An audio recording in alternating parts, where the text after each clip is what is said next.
인내하며 믿음 지키고 그리하여 승리하는 우리 모든 성도들이 되시기를 주의 이름으로 축원합니다. 우리는 이 시대를 환난의 때, 위기의 때, 불확실한 시대 이렇게 정의를 하고 있습니다. 오늘 특별히 코로나19의 시대, 환난의 때입니다. 어째 보면은 이 환난은 어떤 전쟁보다도 더 큰 환난의 때이기도 합니다. 또 예수님께서 말씀하신 대로 환난의 때는 천재지변이 많이 일어난다고 했습니다. 곳곳마다 일어나는 천재지변들, 폭염, 또 폭우 전 세계적으로 일어나고 있습니다. 어제만 해도 대구가 38도가 넘는 폭염이 낮에는 이루어지고 있다가 밤에는 폭우로 인해서 무수히 많은 비가 내렸습니다. 천재지변, 기상이변들입니다. 불확실한 시대를 살아가고 있습니다. 내일을 알 수 없는 그런 시대입니다. 우리는 이런 시대 정말로 어떻게 살아야 될까 다시 한 번 더 우리 마음에 생각하고 깨달아야 되겠습니다. 성경은 분명히 말씀합니다. 마지막 때에는 큰 환난이 일어난다고 말씀하고 있습니다. 마지막 때가 아니라 하더라도 우리가 살아가다 보면은 이런저런 환난들, 위기들 정말로 많이 나타나고 있습니다. 예수님께서는 세상에서는 너희가 환난을 당하나 담대하라, 내가 세상을 이겼노라, 이 이김을 너희에게 주었다고 말씀하고 있습니다. 세상은 당연히 환난이 일어나지만은 우리 주님께서 승리하신 그 승리를 우리에게 주셨사온즉 우리도 믿음으로 환난 가운데 승리하는 복 있는 성도들이 되시기를 주의 이름으로 축원합니다. 오늘 우리는 본문 속에 우리가 환난을 당할 때 어떤 사람이 되어져야 되는가, 환난의 때를 어떻게 살아야 될 것인가, 중요한 말씀들을 계속하고 있습니다. 환난의 때를 대처하는 종류의 사람들 둘로 나누어 볼 수 있습니다. 지혜 있는 자, 지혜 있는 자가 있습니다. 지혜 있는 사람은 환난을 당할 때에 하나님께서 우리를 사랑하셔서 시련을 주신다는 것을 깨닫고 그리고 이 시련 가운데서 주는 유익을 얻습니다. 시련을 통해서 믿음이 더 굳건하게집니다. 하나님이 요구하신 뜻을 잘 따라갑니다.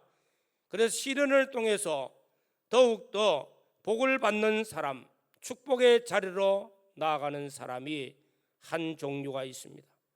또 한 종류의 사람은 악한 자라고 말씀하고 있습니다. 그들은 환난을 당할 때 환난의 의미를 깨닫지 못합니다. 그들은 환난을 당할 때 원망 불평합니다. 불신앙의 걸음을 걸어갑니다. 악한 일을 행하게 되어집니다. 회개치도 아니합니다. 그래서 그들은 결국은 멸망의 길을 점점 가게 되어집니다. 오늘 우리는 말씀을 통해서 환난의 때를 어떻게 살 것인가, 지혜 있는 자의 걸음을 걸어가야 되겠습니다. 지혜 있는 자, 오늘 10절 말씀에 많은 사람이 연단을 받아 스스로 정결하게 하며 회개할 것이나 악한 사람은 악을 행하리니 악한 자는 아무것도 깨닫지 못하되 오직 지혜 있는 자는 깨달으리라. 지혜 있는 자는 깨달으리라. 지혜 있는 자가 되어져서 환난의 의미를 깨닫는 자가 되어져야 됩니다. 환난을 통해서 연단을 받고 연단을 통해서 깨끗하게 되어지고 정결하게 되어지고 더 아름다워진다는 것입니다. 옛날 대장간에서 쇠를 연마를 할 때에 뜨거운 불 속에 넣습니다. 그리고 쇳덩어리가 붉어지면은 끄집어내서 망치로 두드리면은 이상한 오물들이 뚝뚝 떨어집니다. 그리고 또 식으면 또 불에 넣어서 달구어서 때리면은 또 된 것들은 떨어져 나갑니다. 그리고 셀은 더 단단해집니다. 강철같이 되어집니다. 그리고 순수한 철이 되어집니다. 좋은 제품이 만들어진다는 것입니다. 이와 같이 하나님께서는 우리를 사랑하시기 때문에 우리가 만나는 환난들, 우리가 만나는 시련들, 우리가 만나는 어려움들, 우리를 연단시킨다는 사실을 깨달아야 됩니다. 이 시련 속에서 연단을 받아서 점점 자신을 깨끗하게 하는 것, 점점 자신을 하나님의 말씀의 거울로 비추어서 잘못된 것을 회개하고 고치고 또 자신을 채워서 아름다운 자신의 모습으로, 어려운 모습으로 점점 가꾸어 가는 것입니다. 다시 말하면 믿음에서 믿음으로 점점 성화를 이루어가는 것입니다. 사랑하는 성도 여러분, 마지막 때 환난이 임하고 그 환난은 오늘 우리가 많이 겪고 있는 이런 시대입니다. 하나님께서 우리에게 주신 이 환난을 통해서 우리는 지혜 있는 사람이 되어져야 되겠습니다.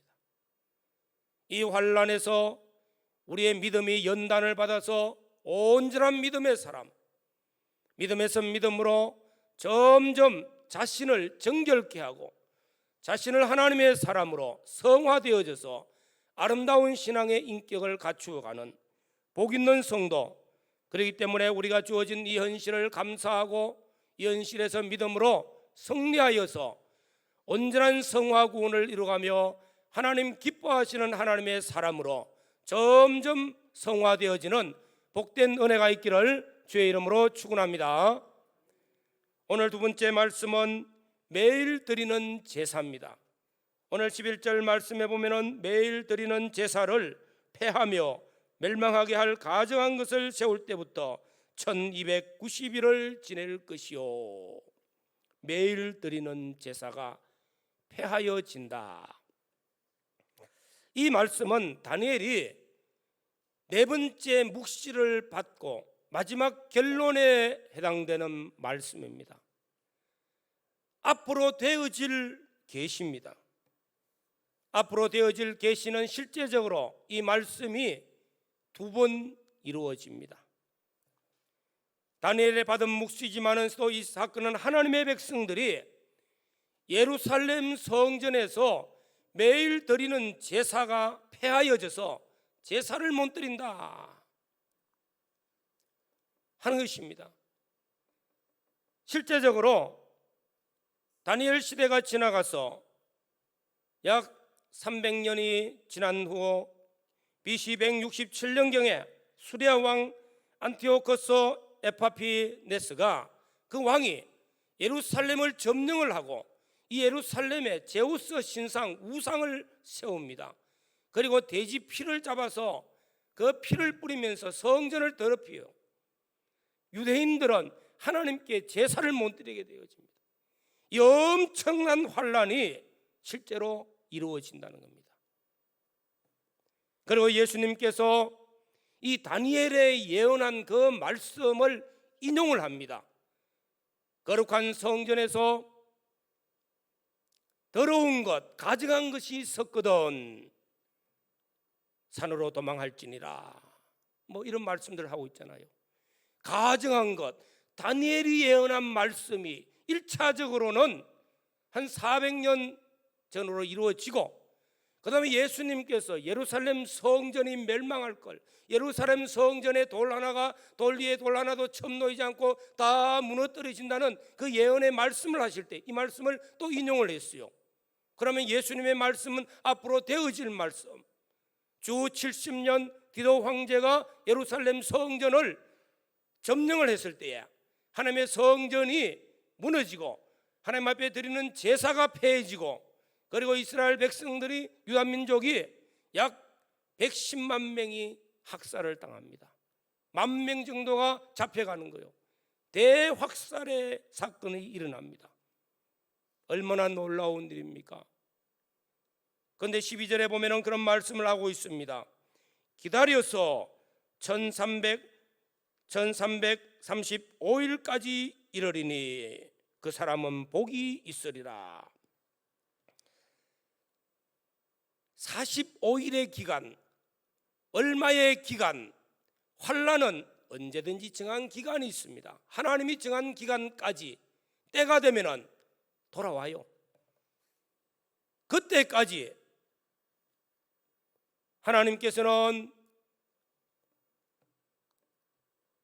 안티오코스 에파피네스 왕을 보내어서 예루살렘 성전을 더럽히고 제사를 폐하다가 그가 다시 돌아가서 하나님 앞에 진노를 받아 죽게 되어집니다.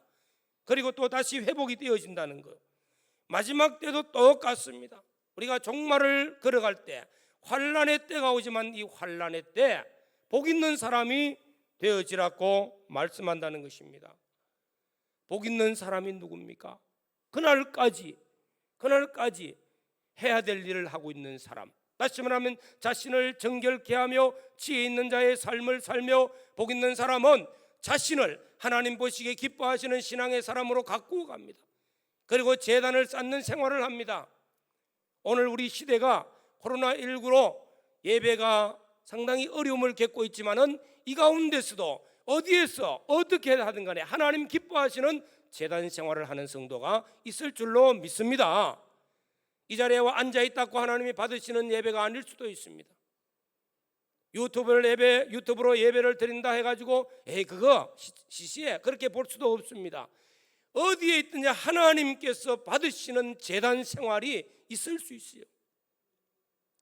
외모로 보지 않고 중심을 보시는 하나님께서 우리의 마음과 우리의 중심이 하나님 앞에 온전히 드려져서 우리의 마음과 뜻과 정성으로 예배드리고 하나님이 기뻐 받으시는 제단 생활이 이루어지기를 주의 이름으로 축원합니다.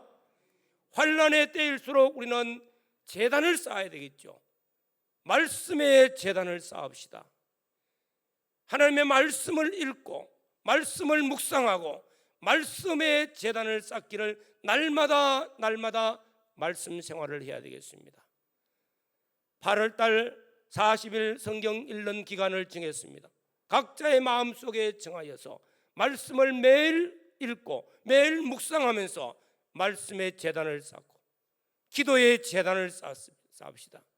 하나님 앞에 기도하자는 겁니다. 우리가 얼마의 많은 시간을 투자하지 아니한다 할지라도 내가 하나님 앞에 정한 시간을 들여서 하나님 앞에 기도의 제단을 쌓는 것, 감사의 제단을 쌓고 찬양의 제단을 쌓고 예배의 제단을 쌓아서 하나님 앞에 제단 생활을 하는 것, 정말로 복 있는 사람입니다.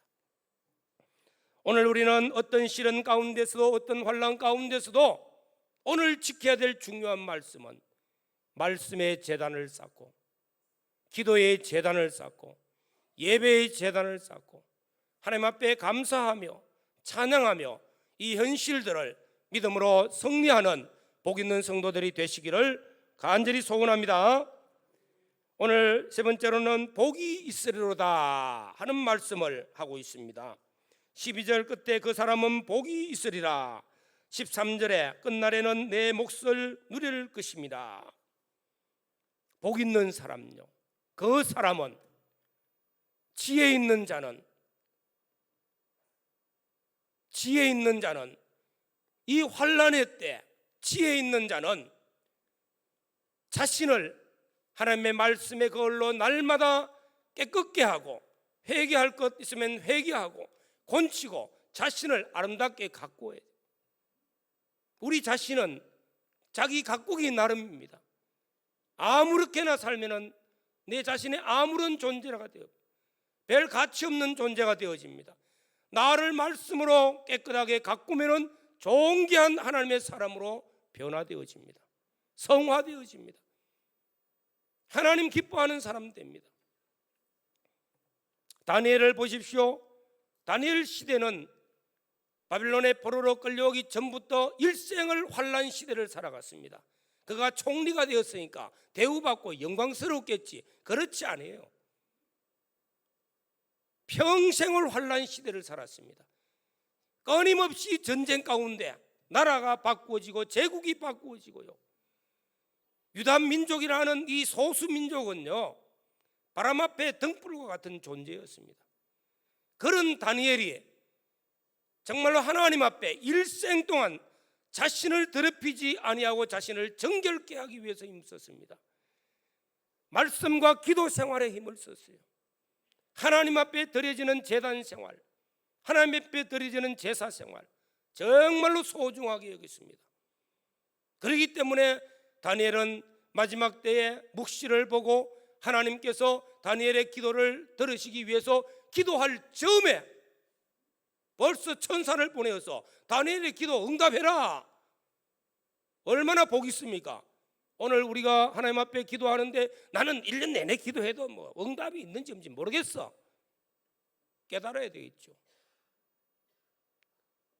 나는 하나님 앞에 기도하는데 3일 지나가니까 하나님이 응답하시더라. 복 있죠. 내가 기도를 했는데 어느 때 보니까 그것이 이루어졌더라. 하나님이 하셨구나. 하나님의 은혜였구나. 복 있는 사람입니다. 우리는 하나님 앞에 다니엘과 같이 환난 시대를 걸어가면서 그 사람은 복이 있으리라. 그 사람은 복이 있으리라. 내 몫을 누리리라. 복이 있잖아요. 복 있는 사람이 됩시다. 마태복음 25장에 보면은 심판이 나타납니다.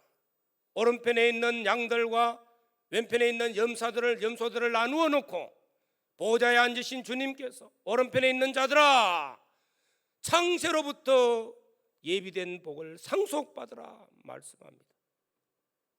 또 마태복음 25장 끝단에는 착하고 충성된 종아 내 주인의 즐거움에 참여할지어다. 네가 지극히 작은 것에 충성하였으며 지극히 큰 것을 내가 너에게 맡기리라. 지혜 있고 충성된 종아 내 소유를 너에게 다 맡기리라. 이 사람은 복이 있으리라 했어요. 어떤 사람입니까? 우리는 모든 율법과 선지자의 대강령이 되어지는 말씀요. 위로 하나님을 사랑하라. 아래로 내 이웃을 내 몸과 같이 사랑하라. 내 이웃을 사랑하는 사람 복이 있습니다. 환난의 때에 우리가 입술로 경건하다 하나님 앞에 나는 잘 믿는다고 착각하지 마시라는 것입니다. 진짜 경건하고 진짜 잘 믿는 사람은 환난의 때 내 형제와 이웃을 돌아봅니다. 사랑을 실천합니다. 하나님이 나를 사랑하신 그 사랑으로 어려운 사람을 돌아보기 위해서 내게 속한 내 형제와 내 이웃에게 때를 따라 양식을 나누며 소자 하나에게 지극히 작은 냉수 한 그릇의 수고도 아끼지 아니하고 사랑을 실천하는 사람, 이 사람이 복 있는 사람이라. 이 사람이 영원히 누려야 될 그 복을 상속받으라고 말씀하고 계십니다. 환난이기 때문에 가만히 앉아 있으면 되지 내나 묵고 살면 되지, 그게 아니라는 것입니다. 환난의 때일수록 주님의 사랑을 내 형제를 돌아보면서 실천하라는 것입니다. 오늘 사랑하는 성도 여러분, 이 마지막 때 환난의 때 우리는 어떻게 살아야 될까? 지혜 있는 자가 되어져서 자신을 정결케 해야 됩니다. 자신을 아름답게 가꾸어야 됩니다. 자신의 믿음을 지켜야 됩니다. 우리는 하나님 앞에 제단 생활을 더 잘해야 된다는 것입니다. 말씀의 제단, 기도의 제단, 예배의 제단, 하나님 앞에 드려지는 아름다운 신앙의 제단 생활을 하면서 내 형제를 돌아봅시다. 사랑을 실천하자는 것입니다. 선을 행하자는 것입니다. 오늘 마지막 결론적으로 13절에 너는 가서 마지막을 기다리라. 이는 내가 평안히 쉬다가 끝날에는 내 몫을 누릴 것입니다. 너는 가서, 다니엘은 이 환상을 받습니다. 이 계시를 받았습니다. 이 말씀을 받았습니다. 이제 너는 가서, 너는 가라는 것입니다. 이제는 가라는 것입니다. 9절에도 말씀합니다. 그가 이르되 다니엘아 갈지어다. 가라고 말씀합니다. 어디로요? 마태복음 28장에 예수님께서 성천하시면서 제자들에게 너희는 가서 모든 족속으로 제자를 삼았고 아버지와 아들과 성령의 이름으로 세례를 주고 내가 네게 분부한 것을 지켜 행하라. 그리고 내가 세상 끝날까지 너희와 함께한다고 약속했습니다. 너는 가라고 말씀하고 있습니다. 다니엘의 나이가 90이 넘었어요. 그래도 너는 세상으로 가라. 네 삶의 현장으로 가라. 내 가정으로 가라. 네가 있는 그곳에 가서 이 사실을 깨닫고 실천하라는 것입니다. 이 말씀을 실천하라는, 주님 부르시는 그날까지, 육신의 장막이 벗을 때까지 너는 말씀을 지켜 행하라고 말씀하고 있습니다. 오늘 사랑하는 성도 여러분, 끝날에는 우리가 하나님 앞에 복이 있으리라. 끝날에는 내 업을 누리리라. 끝날에는 내 몫을 누리리라 하시는 복 있는 사람이 되기 위하여 이 세상 환난의 때를 지혜롭게 걸어가는 복된 성도들 되시기를 주의 이름으로 축원합니다. 다 같이 통성으로 기도드리겠습니다. 환난의 때니까 가만히 숨죽여 있으라고 말씀하지 않습니다. 가라고 말씀하고 있습니다. 행하라고 말씀하고 있습니다. 삶의 현장에서 축복의 통로가 되어지고 내 이웃에게 선한 영향력을 끼치라고 말씀하고 있습니다. 결단하는 귀한 시간 되기를 바랍니다. 주님 감사합니다. 오늘도 주신